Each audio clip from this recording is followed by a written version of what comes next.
السلام علیکم ورحمۃ اللہ وبرکاتہ۔ ناظرین و سامعین، امید ہے کہ خیریت سے ہوں گے۔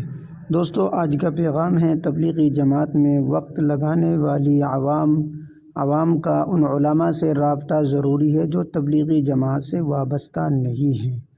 تبلیغ میں لگے علماء کے عقائد خراب ہو رہے ہیں۔ سنیں مفتی عبدالقوی کی زبانی مولانا سعد کو سوچنا چاہیے۔ چلیے دوستو، ایک بار تبلیغی جماعت والے اس ویڈیو کو ضرور سنیے گا۔ سننے کے بعد اس ویڈیو کو لائک کر دیجئے گا اور چینل کو سبسکرائب کر لیجئے گا۔ چلیے دوستو، مفتی عبدالقوی کا بیان سماعت فرما لیں۔ بعض علاقے مہاراشٹر میں اگر کسی عالم کو کام کرنا ہو تو کہا جاتا ہے کہ سال لگانا ضروری ہے، حتیٰ کہ اگر کسی عالم کو بیان کرنا ہے تو اس کو سال لگانا ضروری ہوتا ہے۔ ایسے علاقے میں اگر ہم کچھ کام کرنا ہے تو کس طرح کریں؟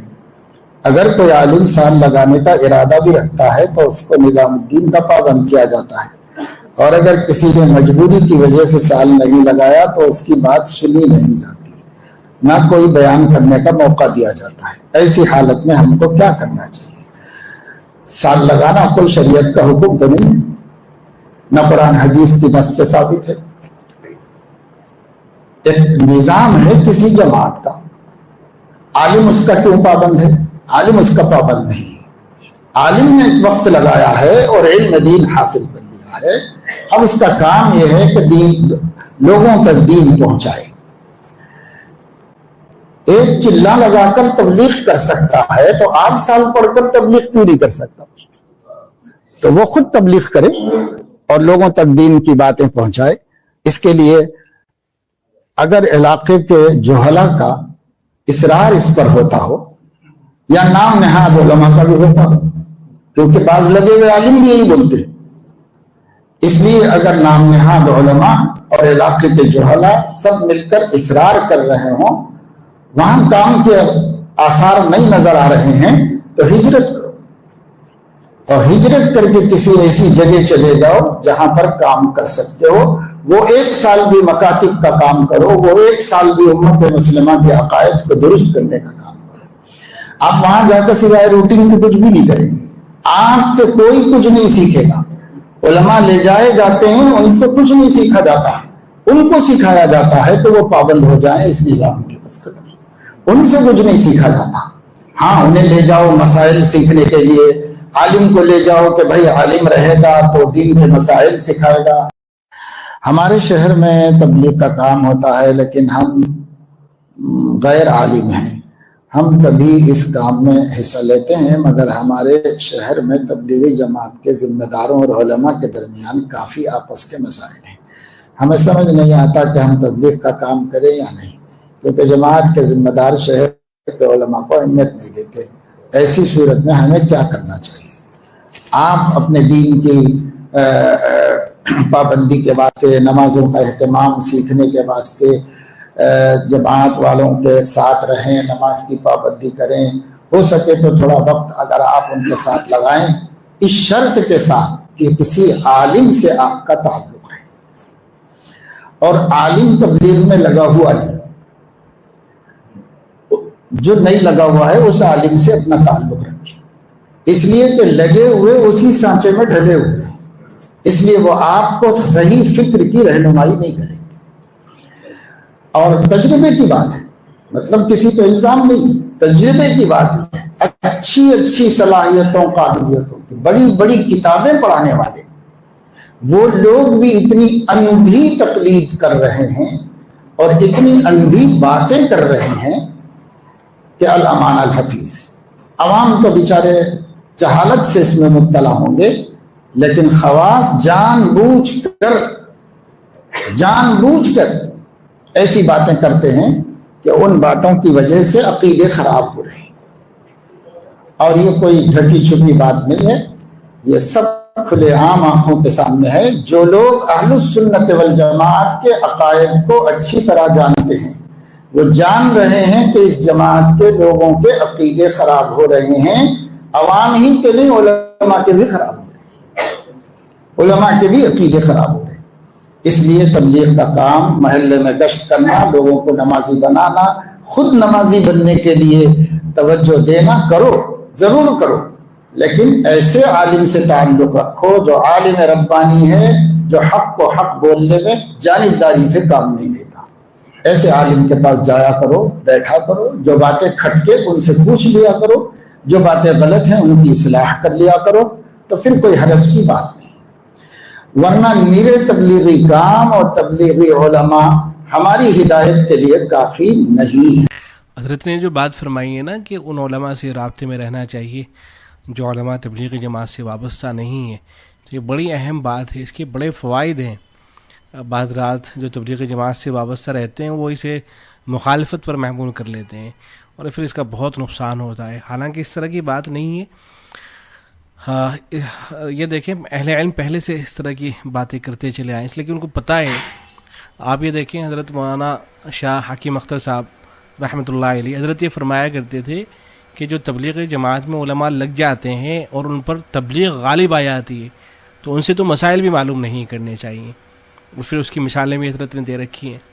خود مجھے اپنا ایک قصہ یاد ہے کہ میں دارالعلوم دیوبند میں ابتدائی درجات کا طالب علم تھا، اور مسجد چھتہ کے اندر عصر کے بعد جو ہے جمعرات کے دن طلبہ جماعت میں جاتے تھے، روانگی کی بات ہوا کرتی تھی، تو میں بھی وہاں اس مجمع کے اندر شامل تھا اور شریک تھا، جماعت کے لیے نکل رہے تھے۔ تو ہمارے ایک سینئر ساتھی تھے، میں تو ابتدائی درجات کا طالب علم تھا لیکن وہ بالکل انتہائی طالب علم تھے آخری درجے کے، اور چونکہ وہ بہت ہی بعض جو طلبہ تبلیغی جماعت سے وابستہ ہوا کرتے تھے دارالعلوم دیوبند میں، تو ماشاءاللہ ان کی صلاحیت بھی بڑی اچھی ہوا کرتی تھی، لیکن جب تبلیغی جماعت کی بات آتی تھی تو بس اللہ جانے کیا ہو جایا کرتا تھا ان کو، پھر وہ عجیب و غریب باتیں سنایا کرتے تھے، حالانکہ بڑی اچھی صلاحیت ہوتی تھی ان کی۔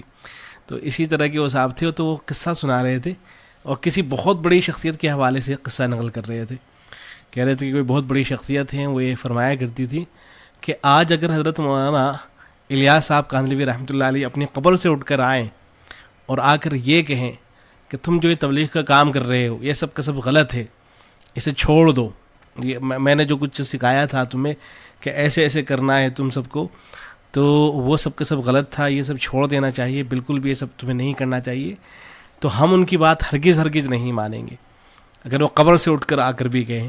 کیوں نہیں مانیں گے؟ اس لیے کہ ہمیں اس کام کے اوپر شرع صدر ہے، ہم ان کی بات بھی نہیں مانیں گے۔ تو یہ بات سن کے مجھے اس وقت بڑا عجیب لگا تھا کہ اس لیے کہ کام جو ہے یہ منسوخ تو ہے نہیں، حالانکہ میں تو بالکل ابتدائی درجات کا طالب علم تھا، لیکن پھر بھی مجھے یہ احساس ہوا کہ یہ بات جو ہے غلو پر مبنی ہے اور مبالغے پر مبنی ہے۔ اس طرح کی باتیں اگر عوام کے سامنے ہوں گی تو کیا حال ہوگا ان کا؟ تو بتائیے، وہ دارالعلوم دیوبند کے طالب علم تھے اور اعلیٰ درجے کے طالب علم تھے، لیکن جب تبلیغ کی بات آ رہی تھی تو اس طرح کی باتیں کر رہے تھے اور بہت بڑی شخصیت کے حوالے سے بات کر رہے تھے۔ تو بہرحال یہ بات صحیح ہے کہ جو تبلیغ جماعت سے وابستہ ہو جاتے ہیں اور پھر تبلیغ ان پر غالب آ جاتی ہے تو اسی طرح کی بات کیا کرتے ہیں۔ یہ دیکھیں حضرت مولانا شاہ حکیم اختر صاحب رحمۃ اللہ علیہ کا ایک بیان ہے علم اور علماء کرام کی عظمت کے نام سے، تو اس میں حضرت نے اس بات کو ذکر فرمایا ہے۔ اس کے 2-3 لائنیں میں پڑھ کے سنا دیتا ہوں۔ حضرت فرماتے ہیں کہ ایک مفتی اور عالم جنہیں 2 مشائخ مفتی شفیع صاحب رحمۃ اللہ علیہ اور مولانا مسیح اللہ خان صاحب جلال آبادی رحمۃ اللہ علیہ سے خلافت بھی حاصل ہے، انہوں نے اپنے داماد سے کہا کہ آج کل میری بیٹی کے یہاں بچہ ہونے والا ہے، ولادت ہونے دو، پھر بے شک تبلیغ میں چلے جاؤ، لیکن داماد صاحب اسی دن چلے گئے۔ مفتی صاحب نے یہ واقعہ خود بیان کیا ہے، میں سنی سنائی روایت کو اہمیت نہیں دیتا۔ مفتی صاحب نے مجھ سے کہا کہ بتائیے یہ تبلیغ ہے؟ اب اس کی بیوی ہزاروں عورتوں کو بزن کرے گی کہ یہ ظالم کیسا تبلیغی تھا، اس نے ذرا بھی میرا حق ادا نہیں کیا۔